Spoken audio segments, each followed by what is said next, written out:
Cinema Vikatan வீடியோக்களை உடனே பார்க்க உங்க யூடியூப் ஆப்ல இந்த பெல்லை கிளிக் பண்ணுங்க.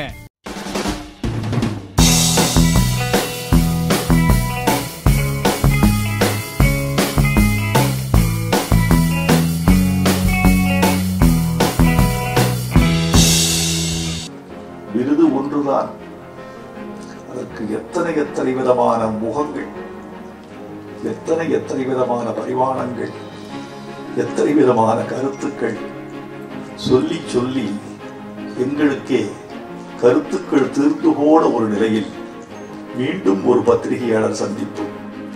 விமர்சனங்கள் 2 வகை. ஒன்று, ஒரு கண்ணாடியின் மீது விழுகிற கல், அது ஒரு வகையான விமர்சனம், உடைத்து விட்டு போய்விடும்.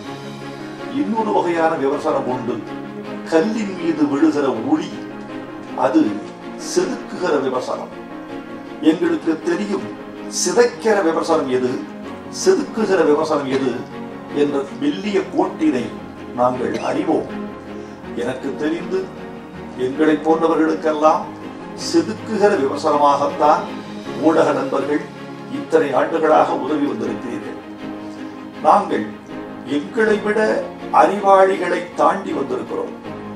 எங்களுக்கு முன்னால் எங்களை விட பெரிய தமிழாளர்களும் கலையாளர்களும் மேதைகளும் குறைந்த வசதியில் நிறைந்த கலை செய்த விற்பனர்களும் நிறைந்திருந்த ஒரு சினிமா உலகத்தை தாண்டி வந்திருக்கிறோம்.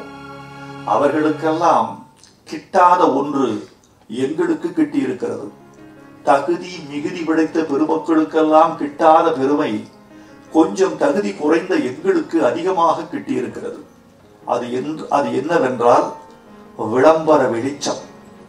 பிரதமர் நரேந்திர மோடி மாதிரி ஒரே நேரத்தில் எல்லா ஊடகத்திலும் வந்தவர் மட்டும்தான் கவனிக்கப்படுகிறார். வேற வழியே இல்லை. ஆனா ஊடக நண்பர்கள் இந்த 4 நாட்களாக எங்களை கொண்டாடி தீர்த்து விட்டீர்கள். அதற்கு நன்றி. இந்த உற்சாகம் எங்களுக்கு பெரிய பெருமை தருகிறது. இங்க வந்த ஊடகத்தார், வராத ஊடகத்தார், எங்களை பாராட்டியவர்கள் அல்லது அவசரத்தில் விட்டு போக செய்து விட்டவர்கள் எல்லோருக்குமே எங்களுடைய நன்றியை, வணக்கத்தை மீண்டும் தெரிவித்துக் கொள்கிறேன். நன்றி, வணக்கம்.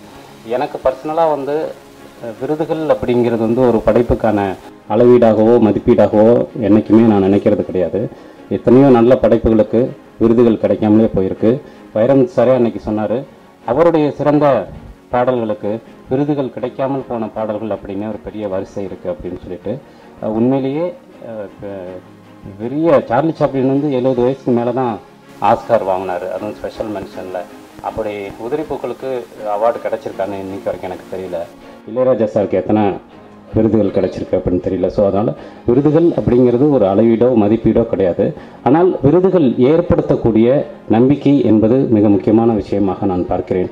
அது நம்முடைய சக மனிதர்களுக்கும் சக படைப்பாளிகளுக்கும் நம்மை பின்தொடரும் தோழர்களுக்கும் ஏற்படுத்தக்கூடிய நம்பிக்கை அப்படிங்கிறது தான் முக்கியமான விஷயம். நிஜமாவே ஊடகங்கள் கொடுத்த விஷயங்கிறது நாங்கள் எதிர்பார்த்ததை விடவும் அதிகம்தான். இன்றைக்கு வரைக்கும் தொடர்ந்து எங்களுக்கு ஆதரவு அளித்து கொண்டிருக்கக்கூடிய அத்தனை இதயங்களுக்கும் நன்றி, வணக்கம். நான் மிகவும் சாதாரண ஒரு ஏழை குடும்பத்தில், இசையறிவு இல்லாத குடும்பத்தில், படிப்பறிவு இல்லாத குடும்பத்தில் பிறந்து தருமபுரியில் இந்த ஜோக்கர்னு படம் எடுக்கிறாங்க. இந்த ரெக்கார்டிங் ரூமு இதெல்லாம் நாங்கள்லாம் புதுசு. முதல்ல கொஞ்சம் தடுமாறினேன். அப்புறம் நம்ம இசையமைப்பாளர் சான்வரன் சார் நீ ஒன்றும் பயப்படாதீங்க, நல்லா பாடுங்க, நல்லா பாடுங்கன்னு சொல்லிட்டு என்னை தட்டி கொடுத்து மறுபடியும் உண்மையாகவே அந்த பாட்டு பாட அனுபவத்தை என்னால் மறக்க முடியாது. இங்கே தான் முதலாக நாங்கள் இந்த என்னுடைய பாட்டை திரையில் பார்த்தோம். என்னுடைய குரலை இந்த திரையில் இந்த ஒரு மைக் செட்டில் இந்த ஒரு ஏசியில் பார்க்க வேண்டிய உடம்புலாம் சிறப்பு போச்சு. அதே போல் தேசிய விருது என்னுடைய முதல் பாடு. ஏன்னா நம்ம ஒரு புகழ் அடைஞ்ச போதும் உங்கள் கைத்தட்டு தான் எங்களுக்கு முக்கியம். பாருங்கள், டாலர் களத்திலே போட்டுருக்கோம்னா இதுதான் எங்களுக்கு பெரிய ஒரு சந்தோஷமுடைய, மற்றபடி பணமே கூட கிடையாது. எங்கள் கைத்தட்டு தான் எங்களுக்கு சந்தோஷம். முதல்ல இது ரொம்ப பெருமையாக இருக்குது. ஒரு பெருமையான தருணம் அப்படின்னா, சினிமா எழுத்தாளர் அப்படின்ற விருது சிறந்த எழுத்தாளர் அப்படின்ற விருது ரொம்ப ஈஸி இல்லை. ஆல் இண்டியா லெவலில் பலதரப்பட்ட மொழிகளில் இந்த ரைட்டிங் காம்படிஷனில் வருது. அதில் நான் நிறைய கட்டுரைகள், என்னுடைய கட்டுரைகள் தமிழில் எழுதியிருக்கேன், இங்கிலீஷில் எழுதியிருக்கேன். நான் பிஹெச்டி பண்ணிகிட்ருக்கேன், PhD on Indian film industry. அந்த பிஹெச்டிக்காக சினிமானுடைய growth பற்றி நான் எழுதிட்டு இருக்கும்போது நிறைய கட்டுரைகள் ஆங்கில பத்திரிகையிலும் தமிழ் பத்திரிகையிலும் எழுதிட்டு வந்துட்டே இருந்தேன். ஒரு இன்சைடராக இருந்துக்கிட்டு ஒரு தயாரிப்பாளர் இருந்துக்கிட்டு இந்த பிரச்சனைகளை மட்டும் சொல்லாமல், அதாவது ஜென்ரலாக நம்ம எப்படி பண்ணுவோம்னா சினிமா இண்டஸ்ட்ரியில் இந்த பிரச்சனை இருக்குது அந்த பிரச்சனை இருக்குது மட்டும் சொல்லாமல் இந்த பிரச்சனைக்கு பாசிபிள் சொல்யூஷன்ஸ் என்ன, அதாவது என்ன மாதிரி தீர்வுகளை எடுத்தால் இந்த இண்டஸ்ட்ரி கொஞ்சம் மாற்றங்களை சந்திக்க முடியும் அப்படின்றத நீங்கள் எழுதி வரதா இந்த கட்டுரைகள் எங்களுக்கு பிடிச்சிருந்தது அப்படின்னு சொல்லியிருந்தாங்க. இது வந்து தமிழ் சினிமாவில் பார்த்தீங்கன்னா இதுவரையும் 64 வருஷத்தில் பார்த்தீங்கன்னா 2 பேருக்கு தான் இந்த அவார்டு கிடைச்சிருக்கு. முதல் தேசிய விருது தனஞ்சயன் சார் சொன்ன மாதிரி கண்டிப்பாக ஒரு வெரி டிஃப்ரெண்ட் எக்ஸ்பீரியன்ஸ் தான். இந்த கதையை ராஜமுருகன் சார் வந்து சொன்னப்போ பிரகாஷ் வந்துட்டு இல்லை இந்த படம் நல்லா இருக்குது என்ன பண்ணலான்னு பாரு அப்படின்னு சொல்லிட்டு சொன்னப்போ இவ்வளோ விஷயங்கள் இவ்வளோ தூரமாக இந்த படம் வந்து ட்ராவல் பண்ணோம் அப்படின்னு நாங்கள் நினைக்கவே இல்லை. அந்த வகையில் ஒரு இன்னும் மகிழ்ச்சியான ஒரு விஷயந்தான். இந்த படத்தில் எங்களுடைய பணியாற்றிய அத்தனை பேருக்கும் எங்களுடைய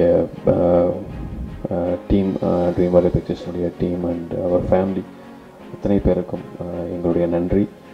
முக்கியமாக திரு ராஜமுருகன் அவர்களுக்கும் அந்த இது கதாபாத்திரத்துக்கு உயிர் கொடுத்த திரு குரு சோமசுந்தரம் அவர்களுக்கும் இந்த நேரத்தில் எங்களுடைய நன்றி தெரிவிச்சுக்கிறோம். Thank you everyone. Hi, please subscribe to Cinema Vignan.